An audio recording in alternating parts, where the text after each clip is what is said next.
সবাই একটু হাত তুলি তো। আচ্ছা, ঘুমাই না। আচ্ছা, আমি প্রথমেই সকলের কাছে মাপ চাচ্ছি, কারণ পড়াশোনা সবার কাছে হয়তো খারাপ লাগতে পারে। যেরকম একটা রাজনৈতিক অনুষ্ঠানে আসলাম, এখানে আবার পড়া মুখস্থ করতে হবে, এরকম না। বিষয়টা হচ্ছে আমাদের বাঁচতে হলে, মানে আমাদের জীবনকে পরিচালিত করতে হলে আমাদের কিছু কিছু জিনিস জানতে হয়। তোমরা এখানে যারা আছো, আমি সবাইকে তুমি করে বললাম, আমার এই আলোচনা মুরব্বীদের জন্য নয়, তোমাদের জন্যই। তোমরা এখানে যারা আছো, তোমাদের কারোই তো ভোট হয় না, হয়েছে? ভোট হয় না, কিন্তু তোমাদের বাবা মায়েদের ভোট হয়েছে। তো বিএনপি, বাংলাদেশ জাতীয়তাবাদী দল, এটা জানো তো? ইংলিশ নাম কি জানো কেউ? ও সুন্দর, Bangladesh Nationalist Party, BNP. BNP সরকার হলে, সরকার তো বোঝো, ওকে, সরকারে যদি বিএনপি যায় তাহলে বিএনপি কি কি করবে তার একটা রূপরেখা দিছে। রূপরেখা মানে বোঝো, নকশা, মানচিত্র, অনেক কিছু বোঝা যায়। রূপরেখা, এটার নামটা রূপরেখা কঠিন, কিন্তু বিষয়টা এরকমই। মানে বিএনপি ক্ষমতায় আসলে কি কি করবে, ওকে। তো আমরা এটা একটু আজকে জানার চেষ্টা করব। এখন বিএনপি এটা কেন দিচ্ছে সেটা আমাদের আগে জানতে হবে। বিএনপি এটা কেন দিচ্ছে? এর আগে আমাদের একটা সরকার ছিল, একটা ফ্যাসিস্ট সরকার। ফ্যাসিস্ট মানে বোঝো, অত্যাচারী সরকার ছিল। তারা এই দেশের সকল নিয়ম কানুন, বিচার ব্যবস্থা, আইন, প্রশাসন সবকিছু ধ্বংস করে ফেলেছিল। তো বিএনপি সেই ধ্বংস হওয়া দেশ কিভাবে আবার নতুন করে গঠন করা যায়, এজন্য বিএনপি এই 31 দফা দিয়েছে। আমরা 31 দফায় যাচ্ছি। হ্যাঁ ভাই, আমরা প্রথম দফাটা বের করি। খুব কঠিন, দেখলে মনে হবে অনেক কঠিন। আমি একটু পড়ি আগে, পড়লে তোমাদের কঠিন মনে হবে, কিন্তু আমি তোমাদের সহজ করার চেষ্টা করব। সংবিধান সংস্কার কমিশন গঠন। বিগত 1 দশকের অধিক কালব্যাপী আওয়ামী লীগ সরকার ক্ষমতা কুক্ষিগত করিয়া রাখার হীন উদ্দেশ্যে অযৌক্তিক মৌলিক সাংবিধানিক সংশোধনী আনয়ন করিয়াছে। একটি সংবিধান সংস্কার কমিশন গঠন করিয়া, এটার উপর পরীক্ষা আছে, সবাই পড়তে হবে, মানে দেখতে হবে। সংবিধান সংস্কার কমিশন গঠন করিয়া সকল বিতর্কিত অগণতান্ত্রিক সাংবিধানিক সংশোধনী ও পরিবর্তন সমূহ পর্যালোচনা করিয়া এইসব গ্রহীত ও সংশোধন করা হইবে এবং অন্যান্য অত্যাবশ্যকীয় সংবিধান সংস্কার করা হইবে। সংবিধানে গণভোট ব্যবস্থা পুনঃপ্রবর্তন করিয়া জনগণের গণতান্ত্রিক অধিকার পুনঃপ্রতিষ্ঠা করা হইবে। অনেক কঠিন না? আমি একটু সহজ করার চেষ্টা করি। একটা দেশ চালায় কি আমরা বলি না বাসা বাড়িতে যে এই বাসার একটা নিয়ম আছে। এই নিয়মটা কি? আমাদের সকলের বাবা আছে, বাবার একটা নির্দেশ আছে, ওই নির্দেশ আমাদের মানতে হয়। সো ওই যে নির্দেশ, যে নিয়মটা আমাদের দেশ বা ঘরের, এই ঘরের নিয়মটা হচ্ছে আবার ওরকম দেশেরও একটা নিয়ম থাকে। একটা দেশ যে নিয়মে চলে, যে নিয়মের অধীনে চলে, সেটা কি বলো তো কেউ? সংবিধান। ঠিক আছে, এইবার এই সংবিধানে এর আগের সরকার যা যা খারাপ কাজ করছে, যা যা ভুল ত্রুটি, যা যা অনিয়ম করছে, সেই সকল ভুল নিয়মগুলোকে, মানে আমাদের বাসাকে ভালোভাবে চালাইতে হলে আমাদের সকল ভুল নিয়ম বাদ দিয়ে আমাদের সেগুলো সংশোধন করে নতুন করে আমাদের পথ চলতে হবে। ক্লিয়ার? ওকে, আমরা বেশি বিস্তারিত প্রথম দিন বলবো না, এটা তোমরা বাসায় গিয়ে জানার চেষ্টা করবে। এরপরে নাম্বার 2, সম্প্রীতিমূলক সমন্বিত রাষ্ট্র ব্যবস্থা প্রতিষ্ঠা এবং ন্যাশনাল রিকনসিলিয়েশন কমিশন বা জাতীয় সমন্বয় কমিশন গঠন। প্রতিহিংসা ও প্রতিশোধের রাজনীতির বিপরীতে সকল মত ও পথের সমন্বয়ে বাংলাদেশি জাতীয়তাবাদের ভিত্তিতে একটি অন্তর্ভুক্তিমূলক বৈষম্যহীন ও সম্প্রীতিমূলক রেইনবো নেশন, শব্দটা সবাই মনে রাখতে হবে, রেইনবো নেশন, ওকে, রেইনবো নেশন প্রতিষ্ঠা করা হইবে। এই জন্য অব্যাহত আলোচনা, মত বিনিময় ও পারস্পরিক বোঝাপড়ার ভিত্তিতে ভবিষ্যৎমুখী এক নতুন ধারার সামাজিক চুক্তিতে পৌঁছাইতে হইবে। এই জন্য একটি ন্যাশনাল রিকনসিলিয়েশন কমিশন গঠন করা হবে। আমরা এখান থেকে পেলাম কি, যে বিএনপি রেইনবো ন্যাশন গঠন করতে চায়, তাই তো? রেইনবো মানে কি? রংধনু মানে কি? 7 রং। এবার আমরা একটু সহজে বোঝার চেষ্টা করি। এই যে রংধনু আমরা যখন দেখি তখন কি 7টি রং একসাথে দেখি না আলাদা আলাদা দেখি? না, কিন্তু থাকে না সবাই একসাথে, পরপর সাজানো থাকে না, দেখতে অন্যরকম, কিন্তু সবাই একসাথে হয়ে এই যে 7টি রং মিলে একটা জিনিস তৈরি হয়েছে, তার নাম কি? রংধনু। এইবার আমরা দেখতে কেউ সাদা, কেউ কালো, কেউ লম্বা, কেউ খাটো, কেউ ধনী, কেউ গরিব, দেশে অনেক ধরনের মানুষ আছে না? এইবার তাহলে রংধনু জাতি কিভাবে গঠিত হবে?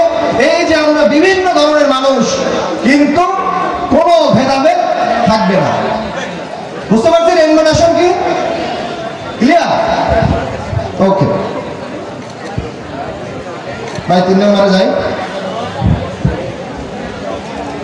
নির্বাচনকালীন দল নিরপেক্ষ তত্ত্বাবধায়ক সরকার ব্যবস্থা প্রবর্তন। শুনতেছো সবাই? ওকে, মানে আমি ব্যাখ্যাটা একটু কম দেই, তোমাদের কষ্ট কম হবে। তত্ত্বাবধায়ক সরকার বুঝো? আচ্ছা, মনে করো আমি মাহবুব নাহিদ, এখন আমি একটা ভোটে দাঁড়াইছি, এই ভোটের আবার দায়িত্ব আমার হাতে, তাহলে কি সেই ভোট ফেয়ার হবে? সেই ভোট কি ত্রুটিপূর্ণ হবে? এই জন্য যখন যখন দেশে নির্বাচন হবে তখন তখন একটা নিরপেক্ষ তত্ত্বাবধায়ক সরকার লাগবে। এই তত্ত্বাবধায়ক সরকার ব্যবস্থা আগে ছিল, কিন্তু এই বাংলাদেশ আওয়ামী লীগ সেই তত্ত্বাবধায়ক সরকার ব্যবস্থাকে বাতিল করছে। তো বিএনপি যদি ক্ষমতায় আসে আবারও এই তত্ত্বাবধায়ক সরকার ব্যবস্থা চালু করা হবে। তার মানে কি হবে? নির্বাচন সঠিক হবে। গুড, ওকে। এরপর 4 নম্বরে যাই। রাষ্ট্রীয় ক্ষমতার ভারসাম্য প্রতিষ্ঠা, এটাকে ইংরেজিতে বলে চেক অ্যান্ড ব্যালেন্স। ভারসাম্য মানে কি? দাঁড়িপাল্লা, একটা দাঁড়িপাল্লা যদি এক পাশে বেশি থাকে আরেক পাশে উঠে যায় না? ওকে, এই ওজনটা যেভাবে ব্যালেন্স করা হয়, এখন আমাদের দেশে তো অনেক ধরনের মানুষ আছে। ধরো প্রধানমন্ত্রী থাকে না একজন, এখন যেমন প্রধান উপদেষ্টা, এরকম একজন প্রধান বিচারপতি থাকে।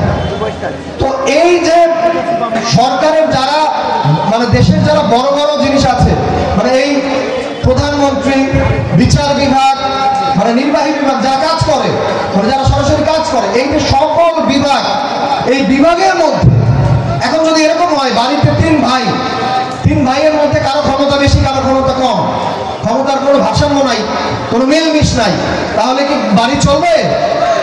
তাহলে আমার রাষ্ট্রীয় যত প্রতিষ্ঠান আছে সবার ক্ষমতার ভারসাম্য প্রতিষ্ঠা করতে হবে, যাকে ইংলিশে বলে কি? Check and balance. Okay, number 5 নম্বর, প্রধানমন্ত্রীর দায়িত্ব পালনের সময়সীমা নির্ধারণ। মানে কি জানো? আমাদের বাংলাদেশে আগামী দিনে প্রধানমন্ত্রী হবে কে? তারেক রহমান। আরো জোরে বলো, কে হবে প্রধানমন্ত্রী? ফ্যান্টাস্টিক। এখন দেখো, যদি কোনো মানুষের হাতে ক্ষমতা থাকে তাহলে তারা কি করবে? যে আমি আজীবন ক্ষমতায় থাকবো, আজীবন আমিই প্রধানমন্ত্রী হব, ঠিক না? যার হাতে ক্ষমতা থাকে সেটা করতে চাইবে না। কিন্তু তুমি দেখো তারেক রহমানের চিন্তা কতটা ভালো, তিনিই বলেছেন যে 2 বারের বেশি, পরপর 2 বারের বেশি কেউ প্রধানমন্ত্রী হতে পারবে না, মানে সে নিজেও হওয়ার ইচ্ছা নাই। এটা কি সুন্দর চিন্তা কিনা? Very good.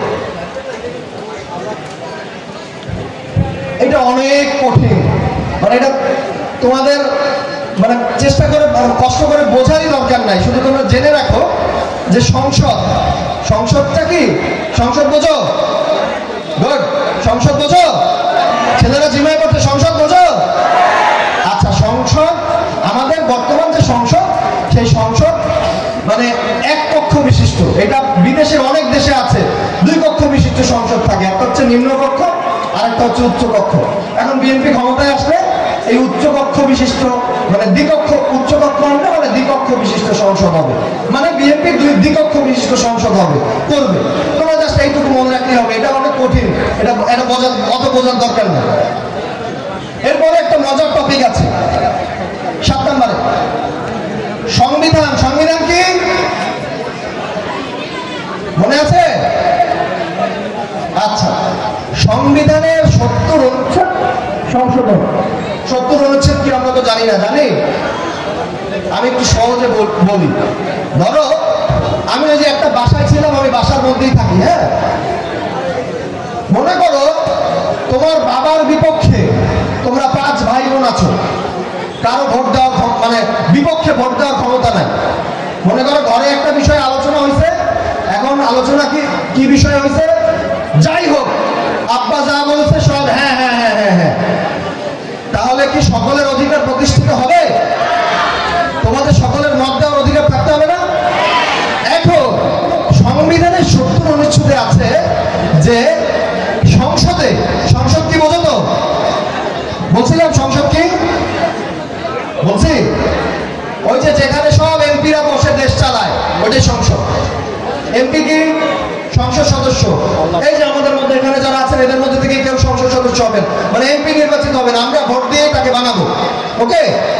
তো এই সংসদ সদস্যরা নিজ দলের বিপক্ষেও ভোট দিতে পারবে, সেই ক্ষমতা তাদেরকে দেওয়া হবে। তার মানে তুমি তোমার পরিবারের যিনি কর্তা আছেন তার বিপক্ষে ভোট দিতে পারবে, ওকে? বোঝা গেছে? ওকে। আরো একটা কঠিন অনেক বিষয়, এটা শুধু তোমরা জেনে রাখো। 8 নম্বর, নির্বাচন কমিশন, নির্বাচন ব্যবস্থা সংস্কার, সংশ্লিষ্ট আইন বিধি সংশোধন। আচ্ছা, নির্বাচন কি? আমরা যে বললাম যেখানে আমরা প্রধানমন্ত্রী বানাই, এমপি বানাই, এখন এই নির্বাচনটা করতে হলে তো অনেক ভালো নিয়ম নীতি দরকার, তাই না? এই ভালো নিয়ম নীতি দরকার, কিভাবে নির্বাচনটা হবে, কারা নির্বাচনটা করবে, কতটুকু এলাকার মধ্যে একটা আসনে নির্বাচন হবে, এই সমস্ত অনেক আইন টাইন আছে, এই আইনগুলো সংশোধন করবে। অনেক কঠিন বিষয়, তোমরা জাস্ট এইটুকু জানলেই হবে।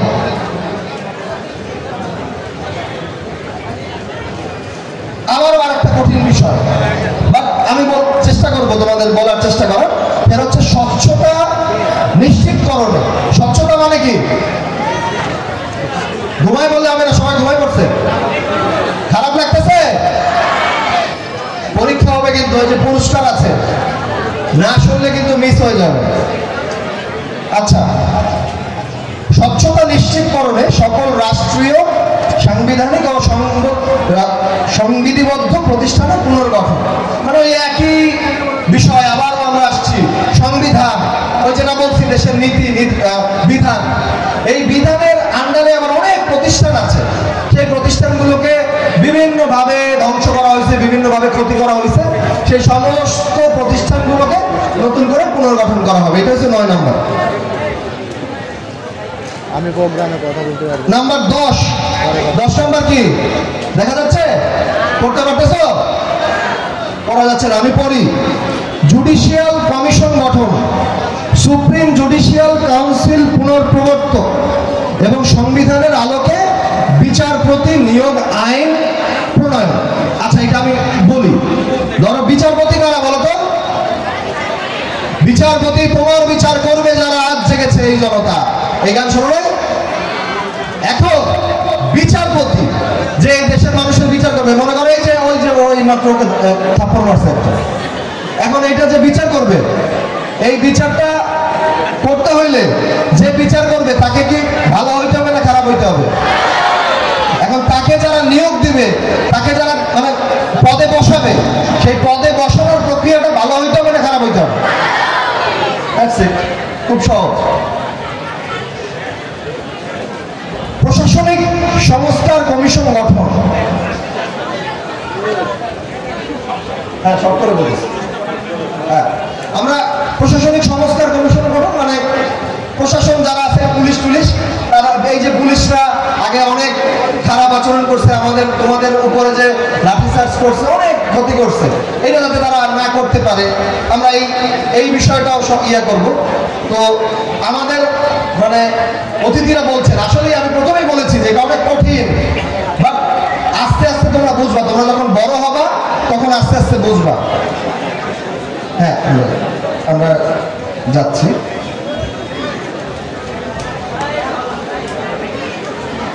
আচ্ছা ভাই 23 নম্বরে যান ভাই, 23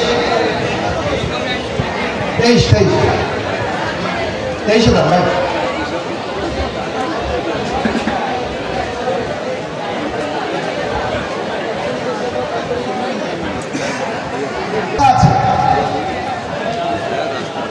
সেটা হচ্ছে যুব উন্নয়ন। যুব মানে তো বোঝো যুবক কারা?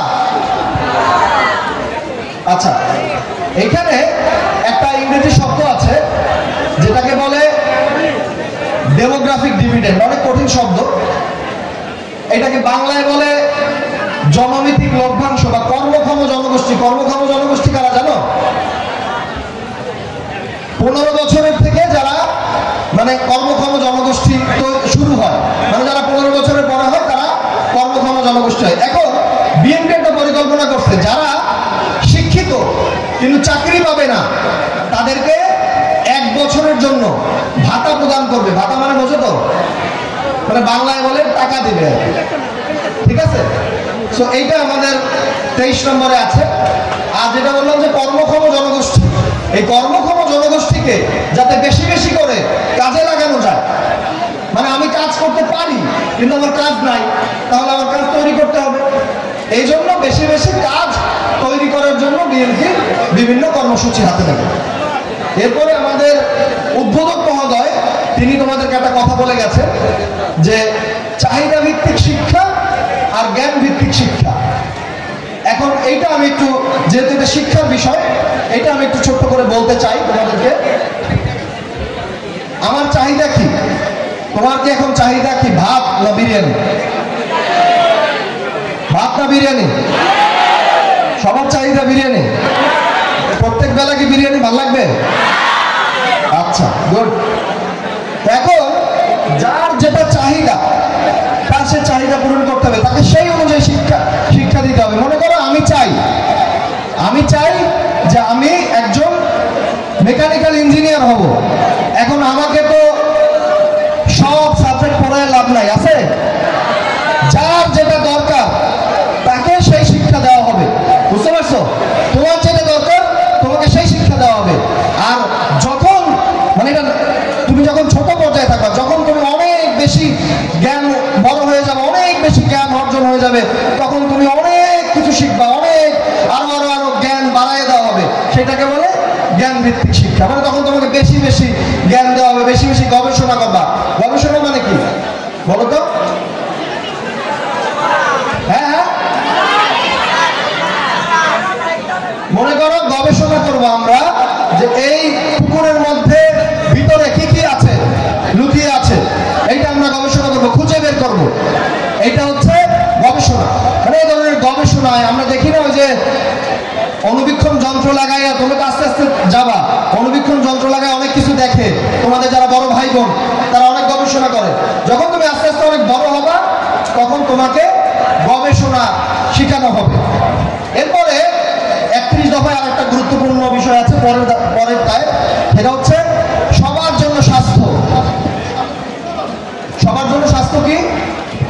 তুমি মনে করো এখন অসুস্থ হয়ে পড়ছো, এখন তুমি কোথায় যাবা? ডাক্তার আছে বাজারে? আছে? সব বাজারে ডাক্তার আছে না? না হ্যাঁ, আচ্ছা। এখন তোমাদের এই বাজারের নাম কি? এই মিরপুর বাজারে যদি এইখানে বা তার আশেপাশে কোথাও একটা সরকার থেকে ডাক্তার থাকে যার কাছে তুমি হঠাৎ করে অসুস্থ হয়ে পড়ছো, হয় না? অনেক সময় মাথা ঘুরে পড়ে যাও না তোমরা? এখন মাথা ঘুরে পড়ে গেলে এমন একজন ডাক্তার আছে যার কাছে গেলেই মানে যে সাধারণ চিকিৎসাটা দরকার তোমার সেইটা দেওয়া হবে। এটা হলে কি ভালো না খারাপ? এটা কি বাসায় যায় বলবা সবাই যে বিএনপি সবার জন্য এই চিকিৎসা সেবা রাখবে, যে সাধারণ যে চিকিৎসাটা সেইটা তোমাকে দেওয়া হবে। এরপর যদি তোমার কোনো বড় রোগ হয় বা যে সমস্যাটা বড় সমস্যা, তখন তোমাকে সেই ডাক্তার বলবে যে বাবা আপনার তো সমস্যাটা বড়, আপনি অমুক ডাক্তারের কাছে যান, আপনি অমুক হাসপাতালে যান, আপনি অমুক জায়গায় যান। ঠিক আছে? এবার নারীদের জন্য কি করবে জানো কেউ? নারীরা যারা আছো তোমাদের জন্য বিএনপি পরিবারের যে নারী সদস্য আছে তার নামে ফ্যামিলি কার্ড দেবে। ফ্যামিলি কার্ড মানে বোঝো? ফ্যামিলি মানে বোঝো? পরিবার। ওই কার্ড দিয়ে তুমি কি পাবা বলো তো? কি পাবা? হ্যাঁ, অনেক ধরনের সুযোগ সুবিধা পাবো, অনেক ধরনের। কিন্তু সেই কার্ডটা কার নামে হবে?